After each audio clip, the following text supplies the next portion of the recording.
sebelum kita membahas tentang siapa sih, apa sih yang menjadi penggerak sejarah itu, tentu kita harus tahu dulu apa sih itu filsafat sejarah. Nah, ya. Sebelum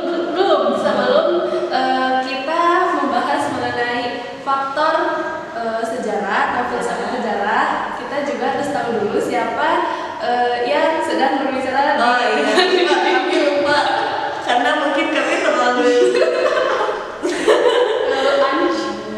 Oke, you? Nadia Zalfa. Wa ana Silva. Oke, langsung aja ya.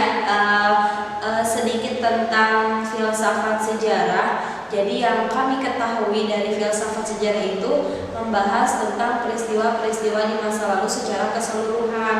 Nah, dari filsafat sejarah ini itu berusaha untuk memberikan penjelasan secara tafsiran yang mana penjelasan ini sangat menyeluruh dalam proses pembentukan sejarah. Nah, teman-teman tahu nggak apa sih tujuan dari filsafat sejarah ini? Ada yang tahu nggak? Oke, nah dalam tujuan utama dari filsafat sejarah ini yaitu untuk menggerakkan proses sejarah yang mana hukum-hukumnya itu nanti menguasai dan mengendalikan ke arah mana sejarah itu berlangsung terjadi gitu ya. Nah, tentunya dalam proses sejarah ini ada hal yang menggerakkan atau objek siapa sih yang ada dalam sejarah itu. Oke, sejarah memang tercipta di lingkungan masyarakat. Namun masyarakat bukan semata-mata sebagai objek sejarah. Nah, di satu sisi juga masyarakat adalah sebab terjadinya sejarah. Nah, seperti kita ketahui bahwa manusia itu adalah sumber sejarah. Jadi dalam konteks ini masyarakat ibaratkan wadah bagi sejarah. Nah, pada sisi yang lain masyarakat juga merupakan subjek yang merupakan laju sejarah. Nah, atau disebut juga people power. People power ini menemukan relevansinya. Nah, di balik hal tersebut seiring hadir orang besar, namun apalah arti individu atau masyarakat dan rakyat. Nah, ada juga beberapa orang yang menciptakan sejarah. Nah, menurut George Novak ada beberapa penggerak sejarah. Jadi bukan hanya masyarakat, namun ada orang-orang inti sejarah, diantaranya orang besar, kekuatan ideal, rakyat atau bangsa terpilih, terus manusia dan lingkungan. Ya, berarti yang menggerakkan sejarah itu karena manusia itu sendiri gitu ya, terutama orang-orang besar yang turun dan ikut andil dalam menggerakkan sejarah tersebut. Betul.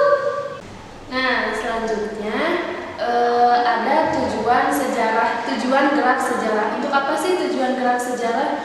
Nah, tujuan gerak sejarah ini bertujuan untuk mengetahui kebudayaan seseorang.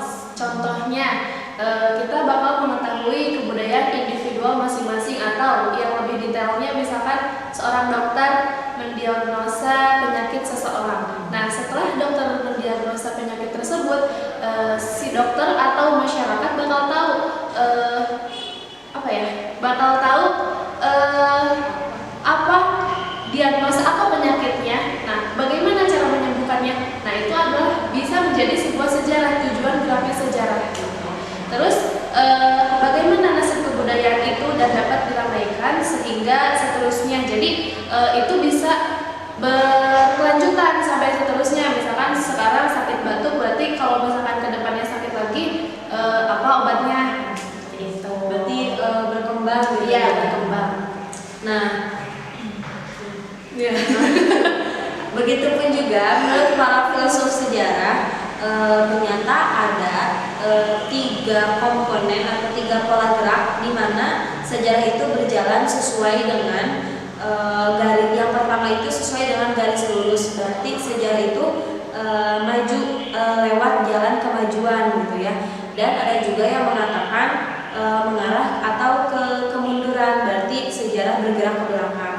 Selain itu ada juga sejarah yang berjalan dalam daur kultural ya, di mana hal ini dilalui dalam kemanusiaan, berarti tidak baik daur saling terputus ataupun tidak. Dalam hal ini dapat dikatakan pula bahwa kebudayaan sejarah atau sejarah itu berkesinambungan yang mana berkaitan dan satu sama lainnya. Nah, yang ketiga, ada gerak sejarah yang tidak mempunyai pola-pola tertentu. Berarti gerak sejarah ini namanya apa ya? Acak gitu ya, gerak sejarah acak. Jadi tidak ada aturan dalam gerak sejarah ini. Oh, jadi bukan hanya mengembangkan, tapi sejarah juga bisa melahirkan sejarah. Iya, tentu gitu ya. Nah, berarti tentunya sejarah itu sangat penting ya, karena sejarah itu berkaitan dengan manusia. Dan tokoh dari sejarah itu tidak lain dan tidak bukan adalah manusia kita sendiri. Dan kita semua merupakan tokoh dari Sejarah. Oleh karena itu kita harus bangga jadi anak sejarah. Dah, Oke, mungkin ya hanya itu yang bisa kami sampaikan. Semoga bermanfaat ya. dan sampai jumpa. Dadah.